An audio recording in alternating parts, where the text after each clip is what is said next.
Good day and welcome to everyone to today's global COVID-19 press conference. It is Wednesday, 24 November 2021.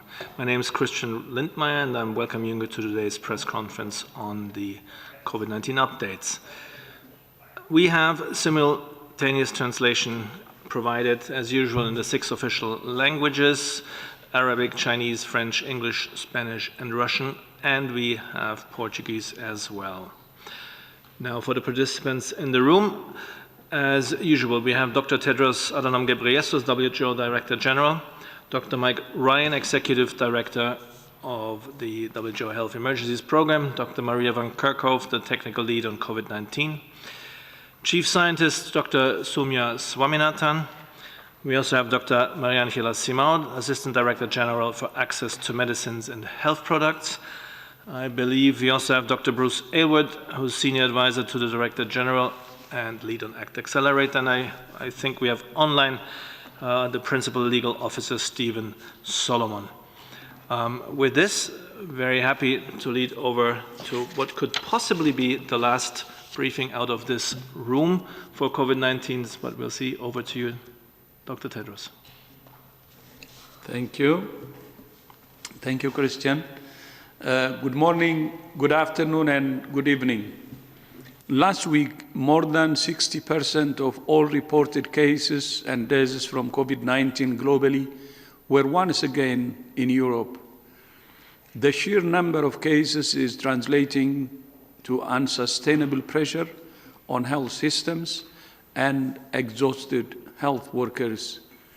In many countries and communities, we're concerned about a false sense of security that vaccines have ended the pandemic and that people who are vaccinated do not need to take any other precautions.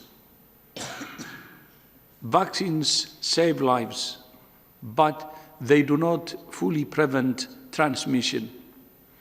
Data suggests that before the arrival of the Delta variant, vaccines reduced transmission by about 60%.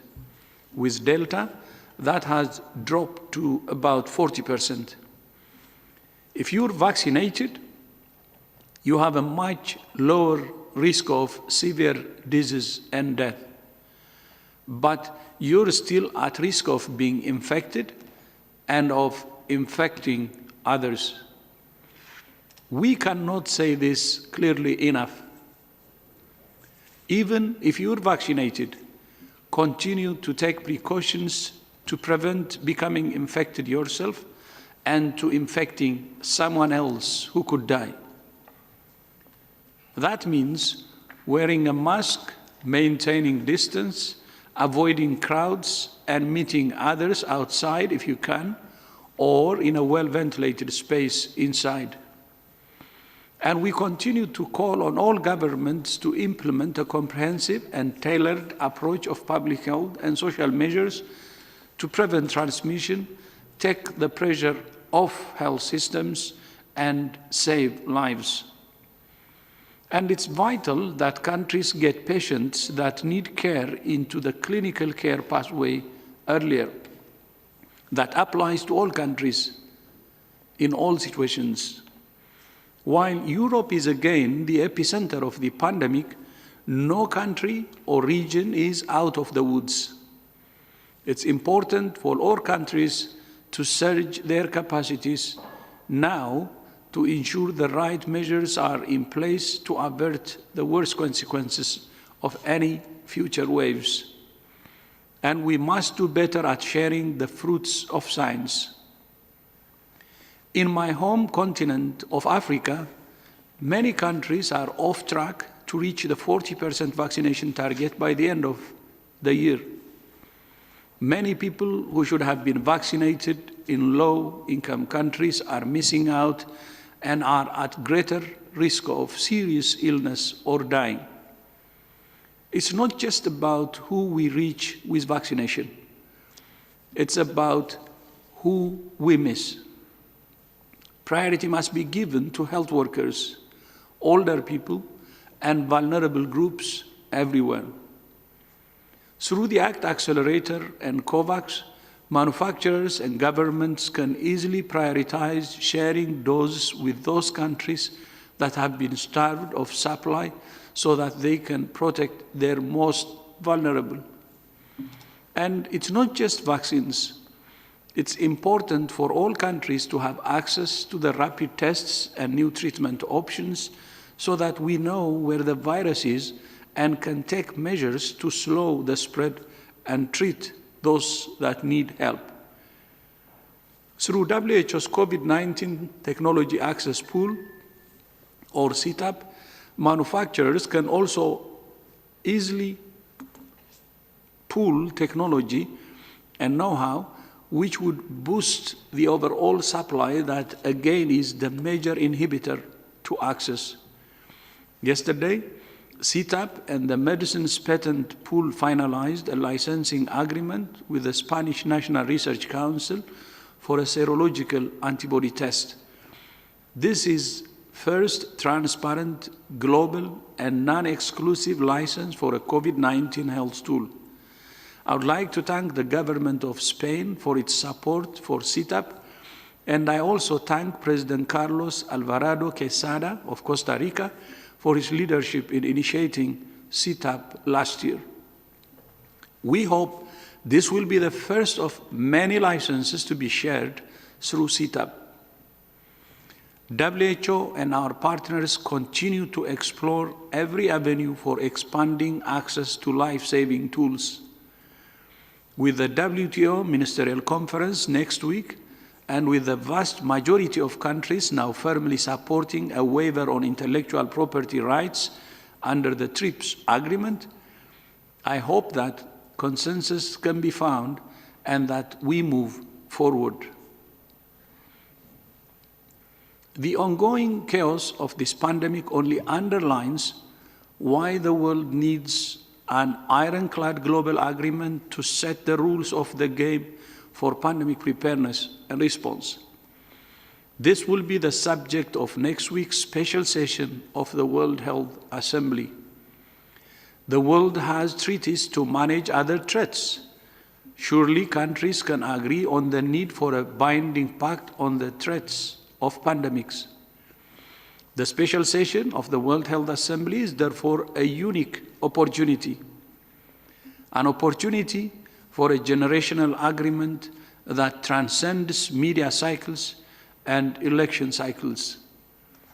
I'm encouraged that there is now a broad consensus for the need for such an instrument. We will not achieve everything at the special session, but I hope it will serve as the launching pad for the development of an international agreement.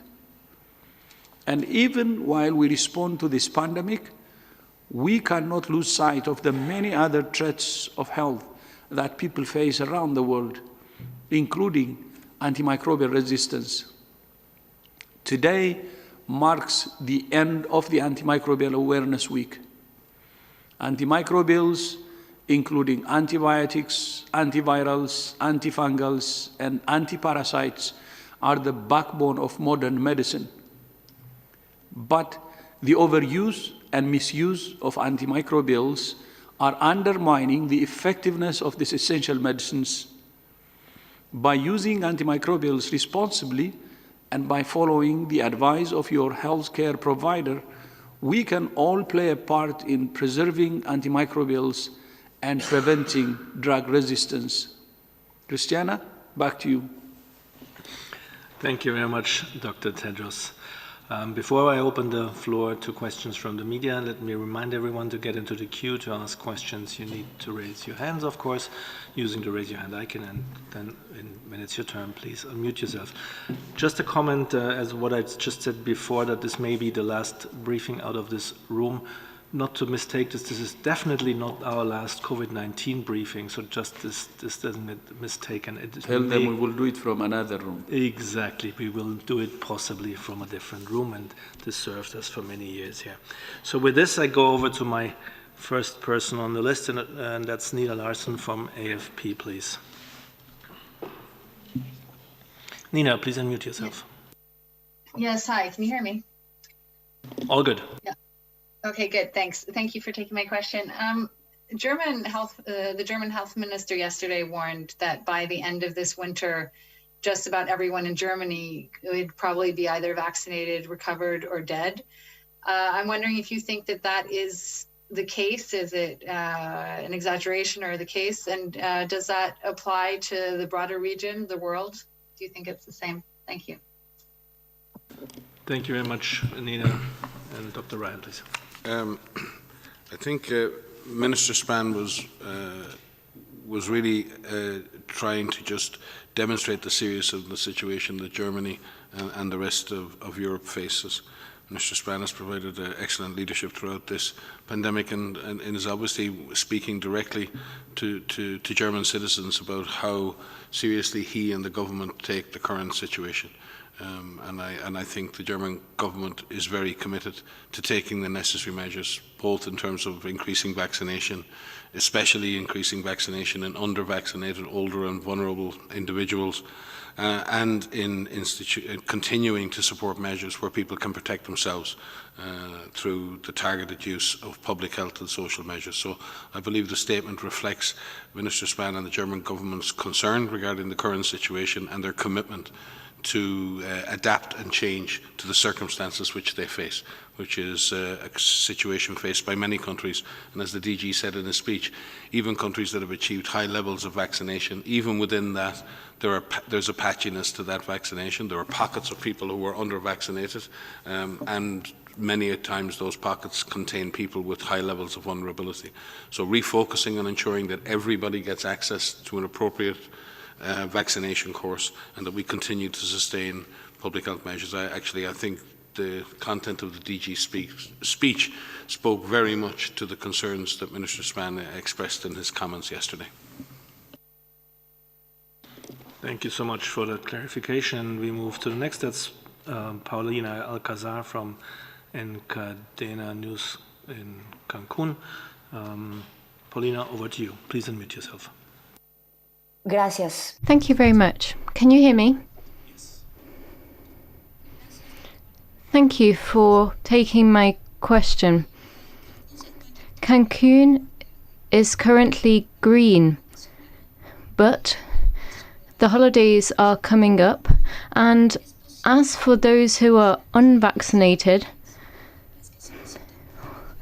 what about the airlines and airlines which require PCR tests? If people come to Mexico, nothing is requested if you leave Mexico. So there's no checks for people who are leaving Mexico. Thank you. Thank you very much, Paulina. I'm not sure we understood exactly what the question is. Let's maybe rephrase the question again, Paulina, because also translation wasn't up immediately. So please give us another hint at what your question is. Thank you. Gracias. Thank you very much. Yes, thank you for taking my question. So right now, Cancun is in the green zone. So we don't have too many COVID cases or too many COVID infections. But the holiday season is fast approaching. And my question relates to people who don't want to get vaccinated, who come to Mexico. Right now, airlines ask for vaccine tests and PCRs. But if you come to Mexico, if you're entering Mexican territory, airlines aren't asking for anything. They're not. So if you go to Spain or Germany, you're requested to have a PCR test. In other words, people are taking care of those who are coming into their country, but they're not thinking about those who are leaving their country. So I'd like to see whether airlines could ask for PCR tests for anyone, regardless of whether they're leaving or entering the country. Thank you.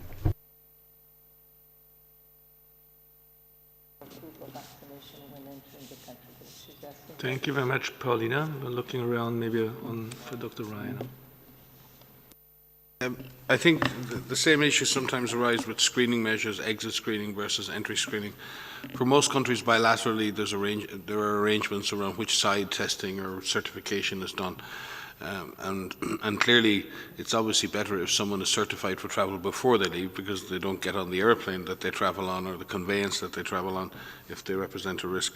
And very often the airlines are asked by the governments on either side to take up part of that responsibility to certify or at least check. So each government has a different arrangement. Sometimes it's the border control that do that checking. Sometimes the airlines are expected to do the checking as well. And certainly a worst case scenario is if there's no checking on departure and no checking on arrival, then that represents a potential risk. But my understanding is that in most cases, especially for the purposes of air travel itself, airline companies are checking the status of vaccination, checking the testing status of people before they get on planes. But it's important, if there is a gap that's been created between any country bilaterally, it's very important that countries work together bilaterally with the companies to close those gaps. So I can't speak to the specific issue in Mexico, but if there is a potential hole in the system whereby testing or appropriate checking of certificates is not being done, then it will be up to both the Mexico and the countries that they're dealing with and the airlines involved to work out a system that doesn't leave holes in the system.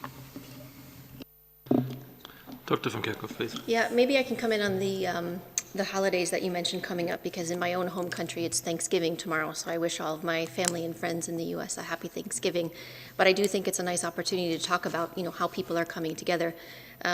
One of the reasons we are seeing increasing transmission is increasing social mixing in the context of a highly transmissible variant, in the context of low vaccination coverage, in the context of lifting of simple measures like wearing of masks, improving ventilation, et cetera. So I think during these holiday periods, not just for Thanksgiving in the U.S., of course, but through the end of the year, it's really important that all of us continue to take measures to keep us and our loved ones safe. So those of you who have access to vaccines, who are offered vaccination, please get vaccinated when it's your turn. And as the DG has said, it's not just about who is vaccinated, it's who we miss. We need to make sure those who are most vulnerable, those who are most at risk for developing severe disease, get those vaccines first in all countries around the world. But we also have to continue to take other measures to drive transmission down. So this does mean wearing of a mask, a well-fitted mask over your nose and mouth when you're with others, with clean hands, making sure that if you could spend more time outdoors, that's better than indoors. If you are indoors, make sure you have your windows open or that the ventilation is improved as best you can. And to just, keep your distance where you can. Now, of course, we understand during the holidays that's very hard, but there are ways that you can know what your risk is depending on where you live in the world and take steps to lower that risk. But vaccination and getting a vaccine when it's your turn remains absolutely critical, which is why we and our partners are working so hard to ensure vaccine equity around the world, because we have to protect those who are most vulnerable to severe disease first, because people are dying around the world unnecessarily, and that can be stopped. Thank you so much. And we move to the next. That's Jenny Le-Revello from DEVEX. Jenny, please unmute yourself. Hi, thank you for taking my question. WHO and COVAX partners have repeatedly made calls for vaccine manufacturers to prioritize COVAX and be transparent on vaccine production and delivery schedules. I just want to know, have there been any improvements or progress on this? How does this continue to affect vaccine deliveries? And just an additional question on booster shots. How big of a factor or challenge do these pose to reaching the 70% target of vaccination coverage by mid-2022? Thank you so much. Yeah, two separate questions. I guess we start with Dr. Bruce Aylward on the COVAX. Jenny, thanks so much for the question.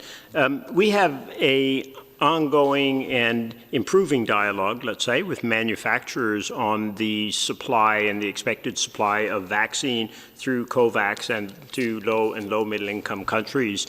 I think, as we've alluded to in a previous meeting, there have been, we've set up a working group across what we call our Multilateral Leaders Task Group. That's ourselves working with WTO, IMF, the World Bank, and then in association with other COVAX partners, have set up a working group to work with the manufacturers at a working level to really understand what their production is doing and where that production is actually going. Just last week, we've put that on our website about the status of those discussions. So if you go on to the Multilateral Leaders Task Force website, actually it's on the IMF WHO tracker, you can actually see the status of those discussions. So they're in different degree of, let's say, certainty about supply, but slowly starting to go the right direction. We do not, I have to be clear, have enough clarity on supply yet to be able to say with certainty by what time will which countries be able to be assured of the security of their supply to get to 40%, our target for the end of this year, that they have sight on that, and then 70%, as you highlight, for the middle of next year. So a lot of good faith, a lot of discussion ongoing, but it isn't going fast enough, and we don't have enough clarity on all of it. But Jenny, thanks for the question, because like we've said many times, you can't have equity without transparency. If you don't know what's going where and when, you're not able to try and address the gaps in the equitable distribution of what are still scarce products. I think, as everybody on this call knows, right, we are still in a situation where, while we've got a global average of 40% coverage around the world, there's huge discrepancies in that, with low-income countries still at less than 3% fully vaccinated populations, which means they can't cover their healthcare workers and their older populations at a time when much of the world is starting to vaccinate and deliver boosters, as you said in the second part of your question, Jenny. And on how big a barrier that can be, boosters to our ability to get to 70%, the issue is really a timing issue. You know, it's increasingly clear that if you give an additional dose, you're going to be able to boost the immunity. But as Mike put so famously in an earlier press conference, you know, your first priority has got to be given one life jacket to the people who have none before you give another life jacket to those who have two. And that is still the case with respect to doses, in that there is just so much of the world that have not gotten a first dose, and that remains our focus. So the issue will eventually be less of a supply side issue, but really a prioritization issue, and making sure that we're solving the problem of finding the people who have no doses before we prioritize those who already have 2 doses. And remember, this is not a phenomenon just of low-income countries. Also, in much of the of Europe, where we're seeing the current outbreak, much of that is being driven by the unvaccinated, of course, and many of the people ending up in ICUs who are dying are unvaccinated folks. So the first priority everywhere has got to be reaching the unvaccinated, most highly vulnerable populations. Eventually, we will need to get to boosters to sustain immunity. It looks more and more, but at this point, there's still an awful lot of unvaccinated people out there. Thank you very much, Dr. Aylward. And we move to BBC now. That's Naomi Grimley from the BBC. Unmute yourself, please. Yes. Thank you very much. I'd like to ask Dr. Ryan about the case of the UK, because he was very sceptical when I asked him back in the summer about the release of restrictions in the UK, almost entirely coming off, certainly in England in July. But now, you know, there's another argument that it's actually stood itself in good stead for winter with built-up immunity. What would his reaction be to that?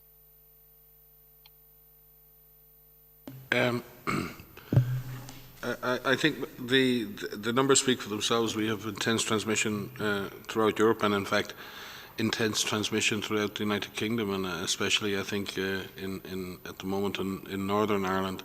The lifting of the DG mentioned this in his speech. The reality is that increased transmission and large rises in transmission and mixing that drives that transmission, even in the context of high levels of vaccination, is going to put pressure on the system. We've seen that. We've seen an uptick in hospitalizations and deaths throughout the United Kingdom. What the United Kingdom have achieved, and it is to their great credit, is very high levels of vaccination, especially in vulnerable groups. And that decoupling of the intense transmission leading to huge numbers of cases in hospital and huge numbers of deaths, which keeps the pressure off the NHS in the UK. So it depends what parameter you're using here. If the objective is to vaccinate as many people as possible and reduce transmission as much as possible in order to protect the health system and keep deaths down, that's fine. But if the objective is to vaccinate some people and then let others just be exposed to the virus, and I don't believe that's the objective of the government of the United Kingdom, then there are long-term consequences of being infected with this virus, whatever your age, and therefore knowingly being exposed to a virus that you don't need to be exposed to is not necessarily a prudent public health approach. We would prefer people to be protected by vaccination and by the avoidance of exposure to that virus. And avoiding exposure to the virus is something that has reduced across the world, and it has certainly reduced across Europe because of social mixing, because of both what governments have done in terms of reducing restrictions, reducing public health measures, and communities themselves, understandably, trying to get back to normal life. But the result of that increased social, and we are back to pre-pandemic levels of social mixing. If you look at mobility patterns, if you look at the patterns, people are now in Europe, even in the midst of a very, very strong resurgence in cases, and even in the midst of some of those countries under huge pressure in their health systems, we're seeing pre-pandemic levels of social mixing, gathering, and many other things. And the reality is the virus will continue to transmit intensely in that environment. I would commend the United Kingdom for the success they've had in vaccination, for the success they've had in surveillance and their ability to track what's happening with this virus almost at a micro level, for their success in genomic surveillance, and would just caution that all countries remain vulnerable to high levels of disease transmission, and we should be continuing to do what we can to reduce exposure and not just rely on the virus to infect the uninfected as a means of achieving a public health outcome. Dr. Van Kerkhoff, please. Yeah, and I'd like to add two more reasons why we need to drive transmission down as well as get vaccination coverage up, not specifically related to any country, but in all countries. Number one is that the virus is evolving. So the more the virus circulates, the more opportunities it has to change. We have the Delta variant, which is the most transmissible SARS-CoV-2 virus we've seen to date, and Delta is evolving as well. We have decent genomic sequencing around the world, but we don't have eyes and ears in all countries in terms of what is circulating and how these viruses are changing. We're making plans here, looking through future scenarios about how much more this virus will change in terms of transmissibility, or if there will be potential future immune escape, which will render some of our countermeasures less effective. We don't want to be in that situation. So we need to drive transmission down to reduce the opportunity for the emergence of variants. The second reason is long COVID, this post-COVID condition that we are only beginning to learn about. The more people who are infected with this virus, who develop disease, who develop COVID-19, have the possibility to develop this post-COVID condition. We're working with partners around the world to understand what in fact it is, how long these longer lasting symptoms remain in some individuals, why they do. These symptoms affect all parts of the body. We don't even have good estimates of how many people will suffer from long COVID. So until we know, it is prudent to drive transmission down as much as we can with simple measures that we know work. These proven public health and social measures that we mentioned don't mean lockdown. They mean physical distancing. They mean wearing masks. They mean avoid crowds, taking measures to lower your risk, investing in ventilation where we live, where we study, where we work. There are many reasons to have both sides of that equation have enough attention. Increased vaccination coverage, focusing on those who are most at risk, as well as decreasing virus transmission.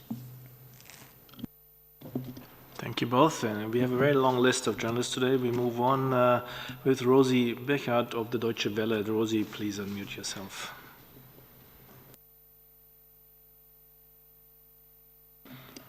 We lost you, so maybe we can come back to you later if you come back in. Then we move around the globe and go to Latika Burke from the Sydney Morning Herald. Latika, please unmute yourself. Thank you very much for taking my question. Some really hopeful language from you there, Dr. Tedros, in your opening. I'm just wondering next week, what's a best case scenario for what you'd like to walk away from the end of the session next week, seeing the global community agree to?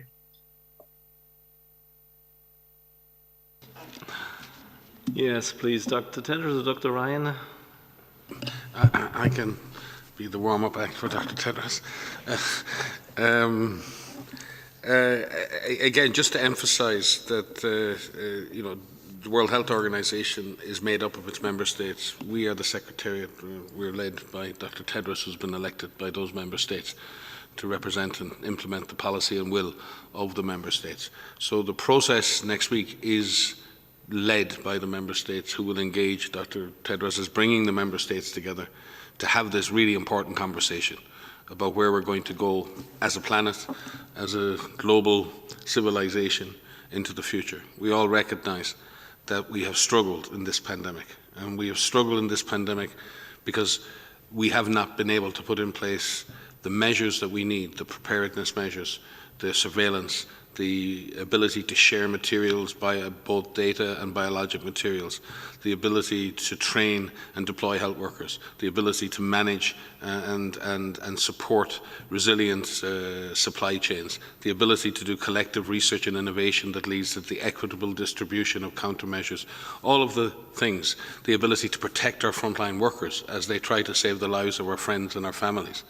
So we have noticed and recognized all of these gaps, and they're complex, and they require systematic, sustained, long-term solutions. And as the DG said in his speech, that go beyond media cycles, that go beyond election cycles. This is we need a generational commitment to the next generation and beyond, a promise to the future that this won't happen this way again. We will be better prepared to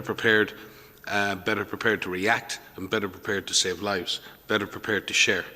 And that needs to be on the basis of an agreement. This can't be something that we just informally agree and then forget.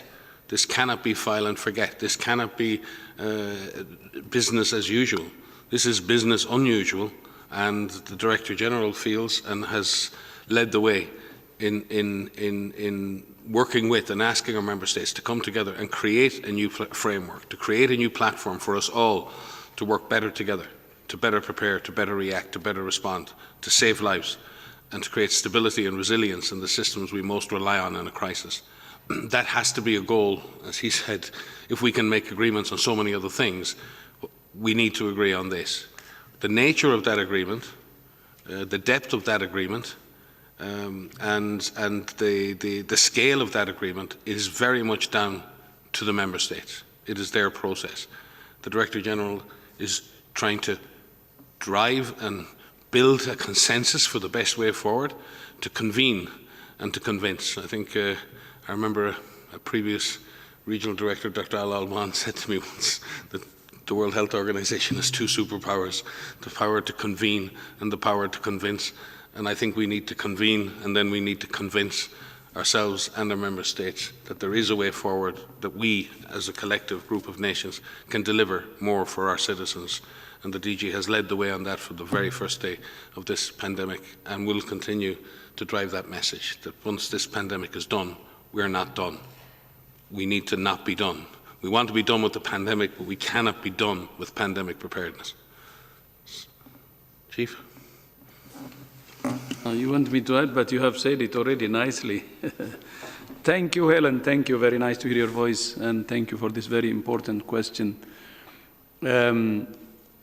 Of course, this session will be a launching pad, as I said in my speech, for you know, a negotiation between member states. But I hope it will be a launching pad for a successful outcome. for a better outcome. We have all seen, going through this pandemic, what has really failed. One of the failures is many countries haven't seen the obligation they have, because there is no obligation on pandemic preparedness and response. As you remember from the start, when the pandemic hit, some countries were banning export of masks, export of raw materials, and now export of vaccines, because they don't have any obligation, and they don't have any rule or law that would prevent them from doing that. Of course, one example, as I said, is sharing of technology, but there are many other challenges because we don't have a law or rule of a game that countries were not doing, or institutions or companies were not doing something that they should have done. As you know, to govern a country, you would need law, you would need rules, and that actually brings the obligation. And to govern also the world, especially during pandemics, or to really manage shared problems like pandemics, you need laws and rules. That brings obligation by countries. So that's what we miss, and I hope countries will agree for a binding pact so that pandemics and epidemics can be managed better, because it's only when there is a rule of law or pact that countries would behave in a certain way. So that's what we expect. I hope they will agree to start a process for a binding pact that will address the problems that we have faced.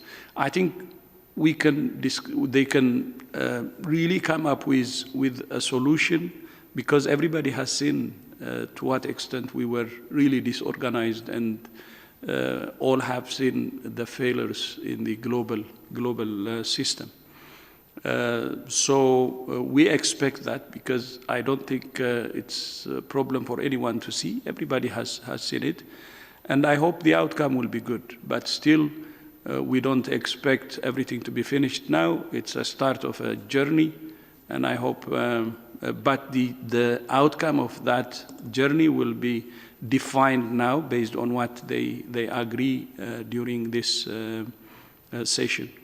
So thank you so much for that question, and I hope this generational agreement, this is going to be a generational agreement, will be realized from the process that the member states will agree at the end of this month. Thank you. Christian? Thank you so much. Next question goes to Peter Kenny, Anadolu Press Agency. Peter, please unmute yourself. Yeah, thanks for taking my question. I'd like to know about children and adolescents.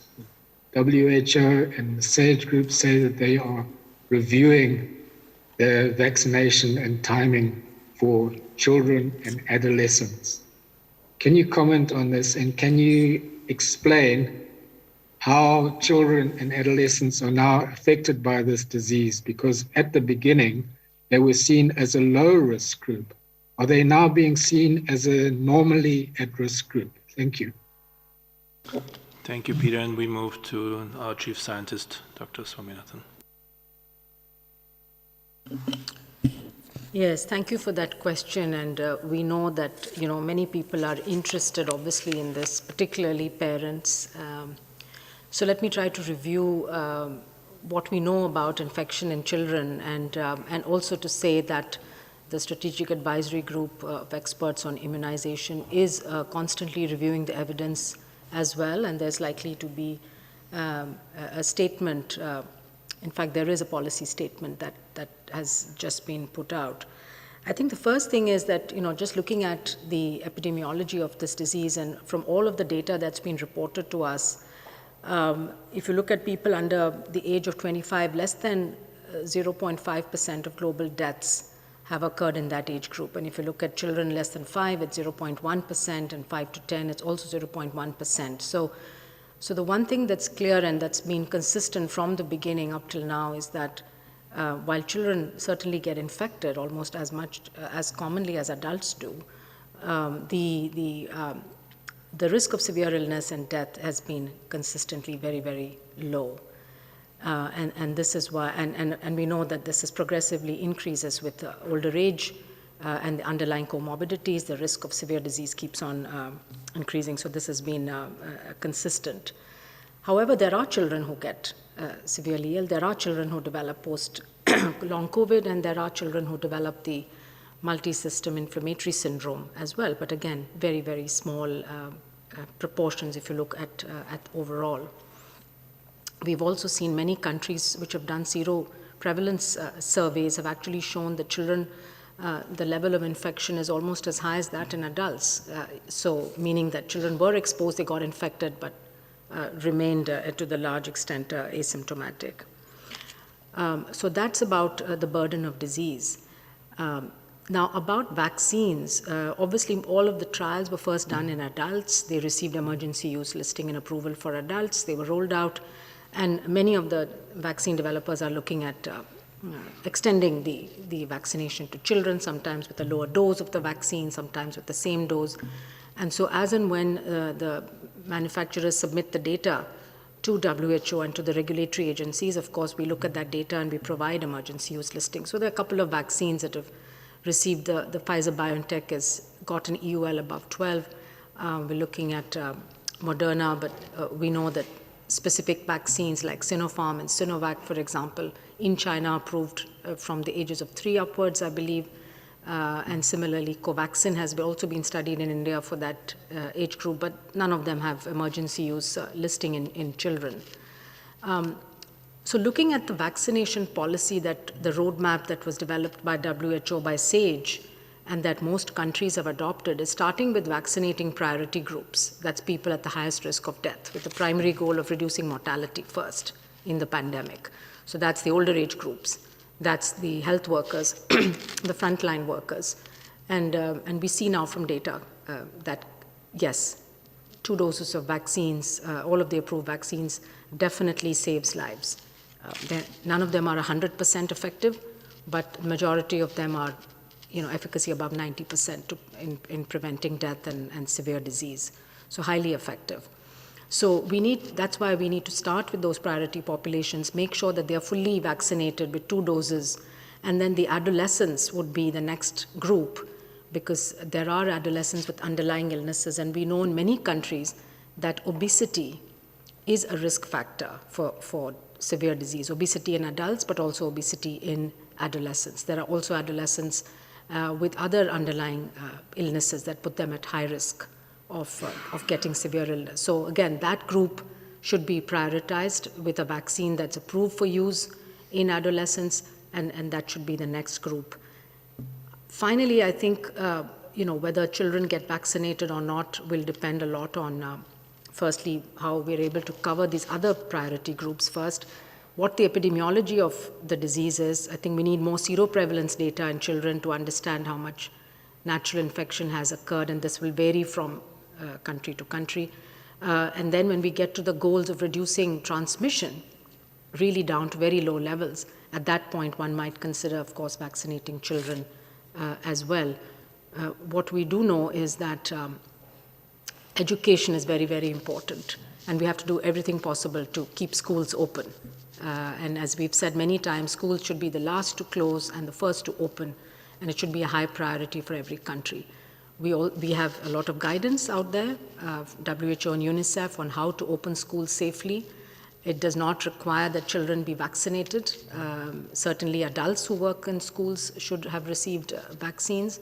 And I think the guidance on children will be very contextual and specific to local context. But we also need to then wait for more vaccines to have the data in children before we can make further recommendations. I don't know if anyone else wants to add to that. Thank you very much, Dr. Swaminathan. We move over to China, and I have Dong Liu from the paper in China. Dong Liu, please unmute yourself. Thank you very much for giving me this opportunity. My question is, how can other countries to avoid another COVID outbreak, as many of them are reopening their countries now? And especially, what do you think of the European CDC's latest suggestion that all adults should have a booster right now? Thank you very much. Two very separate questions. Maybe we start with Dr. van Kerkhoff. Yeah, I can start. I'll take the first part of that question about how to avoid future waves. So the way that we issue our guidance, we understand that people need to get back to their lives and people want to go back to work, and it's really critically important, just as Sumya has said, about opening up schools. Our advice has been, since the beginning really, is to make sure that when you make adjustments to the measures that are put in place, that it's done very carefully, that it's done in a slow and in a staggered way, and that the approach that is used in each country is based on the context, the situation there, the epidemiology, and not just the numbers of cases and the numbers of deaths, but also looking at which proportion of your population is getting vaccinated and what impact is that having. Who are you missing in your vaccination priorities in reaching those critical populations? But when you use the public health and social measures, and again, I don't mean, we've never meant lockdown when we say public health and social measures. It's a combination of interventions with physical distancing, some movement restriction in some situations, making sure that we have disinfection, we have good ventilation, we wear masks, we avoid crowded spaces. All of those interventions provide an opportunity for a layered approach. But when you add those layers on, when you start to lift them and you take those layers off, they need to be done carefully. If you take all of those layers off at once, the virus will resurge. And that's what we are continuing to see. And in the context of the Delta variant, which is much more transmissible than the original strain, the ancestral strain, if you have that in the context of increasing of people mixing, the virus will thrive. So our advice to countries continues to be to look at your local situation and make adjustments very carefully. Communicate with your public, communicate with people to say what needs to be done where, and if changes are going to be made, make sure people understand how they can keep themselves safe. It's not just enough to put only the responsibility on individuals. We need policies that are in place that make sense, that are tailored, that are approached, and that support people in actually carrying out these life-saving measures. So whatever measures are put into place, whenever they are lifted, they need to be lifted slowly, they need to be lifted carefully, and as the pandemic evolves and as time moves, reassess. Make an assessment of where you are, and if course correction needs to be done, make that course correction. For us, that's a strength, and what we see in many countries is looking at what they're doing and making some changes based on the local situation, because it is dynamic. There's a lot that is happening right now, and we need people to be empowered, we need them to be engaged, and we need to enable them to be able to carry out those life-saving acts. Dr. Swaminathan for the second part, please. Yes, so to address the question of the European Centers for Disease Control recommendation on boosters, we're aware that many European countries, many countries around the world are recommending boosters for certain specific population groups, and in fact in some countries everyone over the age of 18. So the European Technical Advisory Group of Experts, the ETAJ on immunization, has also met to review the situation, taking into account the epidemiology, the rising cases in many countries in Europe, the strain that it's placing on the health system, and all of the things that were mentioned by Dr. Tedros and Dr. Ryan earlier. So the following recommendations have been made. The first and most important is we need to vaccinate those people who are not vaccinated. There are people in every country even those who have lots of supply of vaccines that have not been vaccinated. In fact, in many countries, it's stagnating. The vaccine coverage is stagnating at between 50 to 60% coverage.